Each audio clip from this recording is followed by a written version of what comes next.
just come with documents. The other day, Honorable Speaker, during the impeachment motion, I was talking about newspaper cuttings. I could hold these order papers here, Honorable Speaker, and purport to be carrying documents from Kura, from Kenha, or from Kera. And I think, Honorable Speaker, you should direct the member for Yatta, if he has any document that he is referring to, it must first be tabled for your Honorable Speaker to verification, to verify whether it is authentic, because I can also just wave documents here and say this is a Holy Bible according to myself, but it could just be pieces of order paper, Honorable Speaker. Therefore, I want to urge that you do direct the member for Yatta to tread carefully from where he is going. Because what I said in the morning was a statement of fact. It is something he was saying on TV, which is he cannot substantiate. If he wants to substantiate, or if he wants to discuss my conduct here, then he has the liberty to bring a substantive motion, and I will be there to defend myself, Honorable Speaker. But what I did indicate, since he was not there, and maybe I could tell him, is that he appeared on a TV interview purporting to quote documents that were being circulated on social media, documents that included even roads in Kabete, in Limuru. And I can educate him on the boundaries, because I'm certain he has never been beyond the Yatta and Thika, Hapotu, Honorable Speaker. Therefore, please guide him. I was continuing. Allow me, Mr. Speaker, to inform that the Honorable Member for Kikuyu maybe is not aware. I'm not zeroed to Yatta only. I have actually global experience, which I think maybe he doesn't have. So what I want you to say is that the document I have came from the portal of Kenya Urban Roads Authority. And this document I can table with our clerks. Yes, I will. So what I meant in the TV, what does the document say? It shows out of all the allocated Kura roads for Kiambu County, about 63% went to Kikuyu constituency. And out of the total roads that were gazetted for Kera roads under Kiambu County, 94.4% went to Kikuyu constituency. And I was actually making reference to this on matters of equity and Article 10 of the Constitution. So when Honorable Ichungwa, who is our majority, when he alludes that of unsubstantiated information, I have facts. And I'm only trying to say that as patriots, let's not be selfish. We all represent people. And all constituencies in Kenya deserve to get equal services. So when I got this, because I got from the portal, and it's even signed. It's even signed. So I have evidence, it's signed. Yeah, but order, honorable members, order. Order, can you allow the Speaker or the Chair to address the House?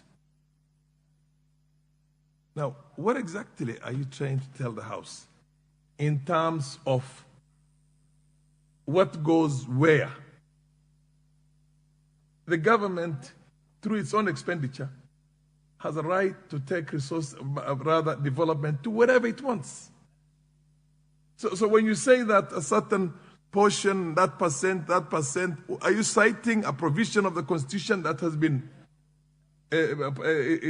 contravened, or a standing order? What exactly are you trying to say? No. First of all, order. Could you first of all lay that document on the order? Can you lay that document on the table? Proceed. Come and lay it on the table.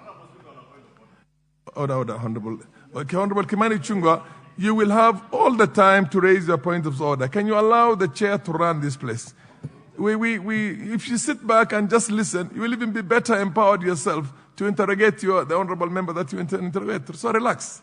So exactly what is that you want to tell the House or the Chair in this matter? Give me the mic. What I was trying to say, under Article 10 of the Constitution, we talk of equity in governance and service delivery. So it's important as a nation, we all distribute resources equitably because all Kenyans pay taxes. What does equity mean? Equity means fairness. And I can make reference. Fairness. Allow me, Mr. Speaker. Can I tell you? Order. You know, there is a serious misunderstanding of the workings of government and statecraft. If you're going to say that a government project, there's an airport that has been constructed in Nairobi that's worth 300 billion. Would it be fair to say that we must have a similar one in Wajir, a similar one in Makueni, a similar one in Isiolo? What exactly do you understand equity to mean?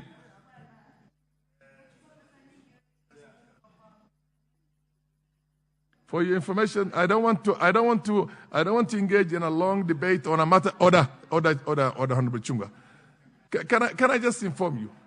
Every government comes up with its own plans, development plans. And the development plans that it comes up with is basically the mandate that was given to it by what do you call the people of that time, or the masses. What you need to do is that you want to say that such and such place, as part of your representation, Yatta needs this, and I don't have it. You see what I mean? Garissa needs order. The Honorable CNN. I remember you had a dream sometimes about, is it Honorable, my old good friend, the professor? Order. If you want to bring a matter to be discussed, similar to what you're trying to say, including the conduct of any individual, bring a substantive motion to that effect.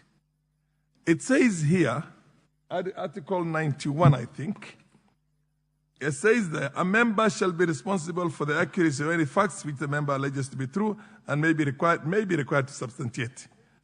And then the other one, it says, order. You cannot impute improper motives on any other member without a substantive motion on that. You can't discuss the conduct of a member in his individual capacity. You can discuss the conduct of the chair of a certain body and say that the chair has erred in this and this and this. But if you're going to say that Ichungwa, because he's a member of parliament for, is it Kikuyu? For Kikuyu, and being the majority leader in here, by the way, who has very little role in the production of a budget under the current constitution, has used his powers to take 90% or 70%, then you bring in a substantive motion. And the veracity, I'm trying to make sure that this House leaves to order when the chair is addressing the House. Order.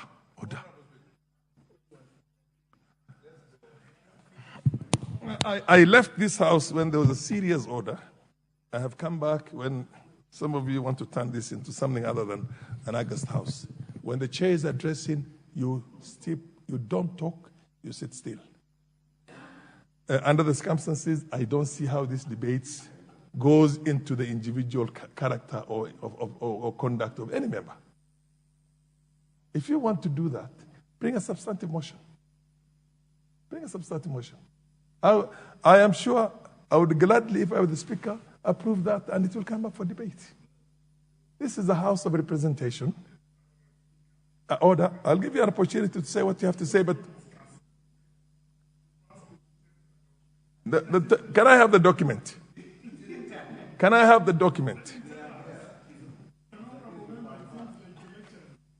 Order. The honorable member for Mpakasi, you shall remain out of this House for the remainder of the day. You do not. The basic rule you learn in this House, in any August House, is that you do not question the authority of the Speaker. Order. The MP from the Honorable CNN. Order. I will throw. If it's going to take me throwing everybody out, I will throw out. The Honorable Member for Mpakasi, you shall remain out of the House for the remainder of the day.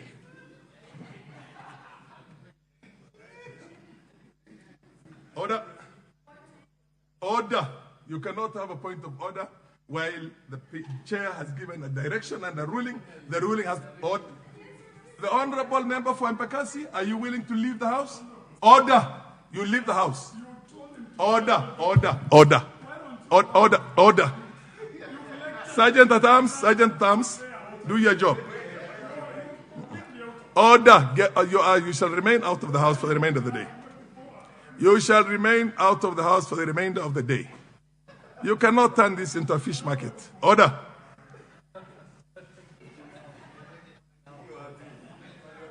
Order.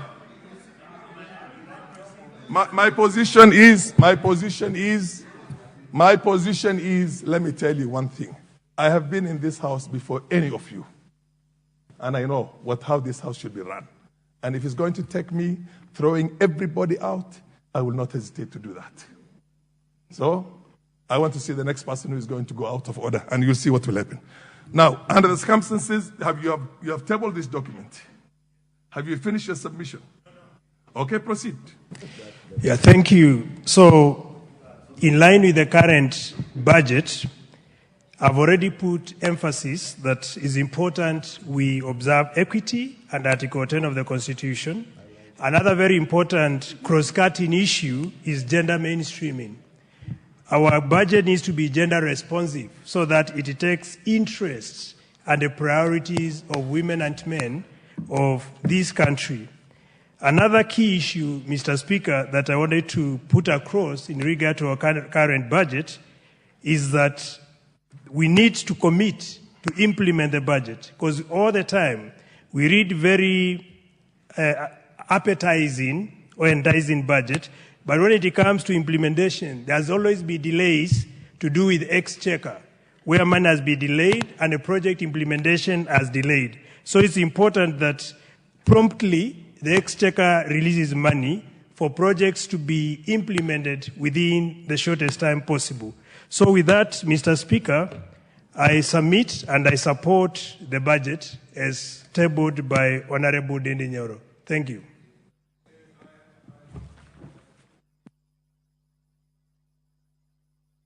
For the MP for Lafe, followed by the majority leader. That one is done. The chair had the Honorable MP for Lafe proceed. What's important? Are you on a point on a matter that has already been determined? What is it? Honorable Speaker, I'll beg your indulgence because, as you clearly stated, every member has a responsibility of statement of